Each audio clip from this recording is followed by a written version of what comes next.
Ah, the internet. What a great place. Home to many, uh, how do I put this? People. People. Very interesting people. Myself included, of course.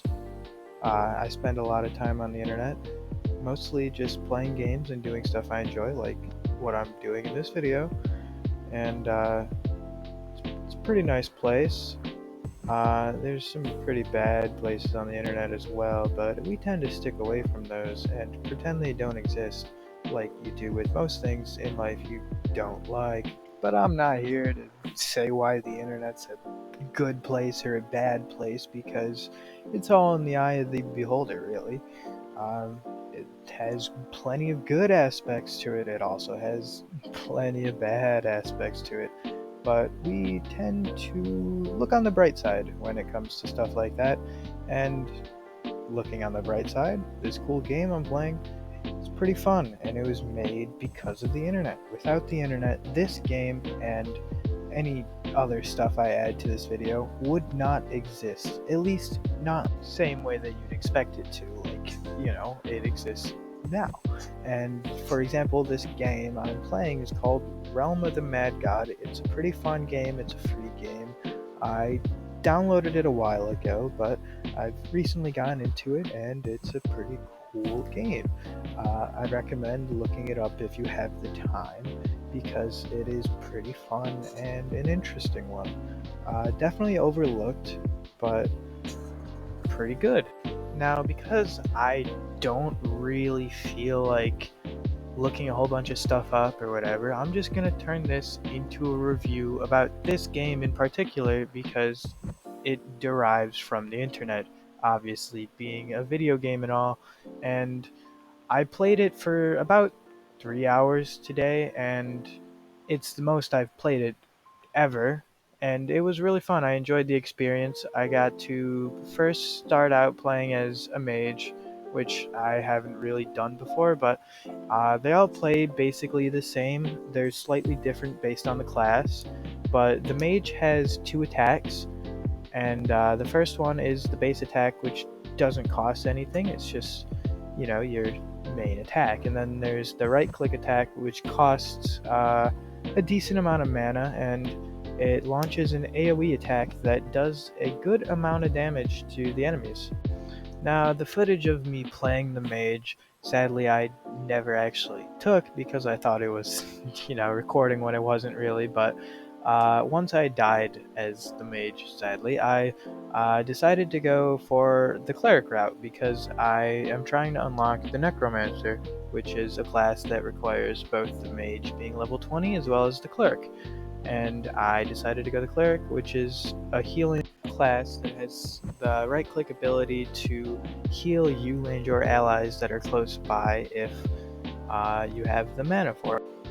The normal attack for the cleric was also very different from the mage because the mage kind of had like a twin blast that it sent out, while as you can see from the footage of the cleric, it's just a single shot, and it's a piercing shot as well. The mage's wasn't a piercing shot, but the cleric's is. Slightly piercing at least, because it does pierce enemies, as you can see in the video. Now, there's more than just three classes, obviously. I'm just focusing on these three because, well, I mean two, to be honest, because I never actually unlocked the Necromancer yet. But once I do, I'll play that one and see how that one goes and plays. But there are obviously more classes. It's just I only focus on those two because those two are the one I played, and I enjoyed playing them. But I also played Warrior, which I had unlocked from prior gameplay, which wasn't a whole lot, but maybe I unlocked it naturally or something. I don't remember how I got it, but the Warrior is a very short range attacker, so I kind of just opted to not use that one because I prefer my range, as I'm sure a lot of players do in those types of games, because, well, range is very helpful in those types of games. If you're close range, you could get hit very easily, and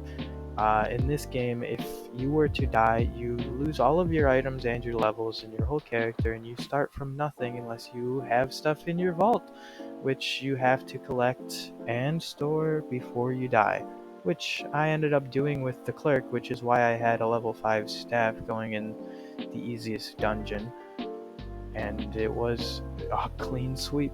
As you can clearly tell by the start of the video, me sweeping through the dungeon, killing the pirate lord pretty easily, but there's a lot more classes than just those 4 that I talked about. Like, another one that I tried out was Rogue. I think that's probably the one I played to unlock Warrior. It was the most simple one. It's just a dagger and a cloak. I don't remember what the cloak ability does because it's been a minute, but the dagger's it's a medium range attack that does decent damage, and you just get different equips for different characters, as you can see with me playing the game. Any of those items in the pink bags that you see that are highlighted red, I can't equip those on my character because I'm not fit for it.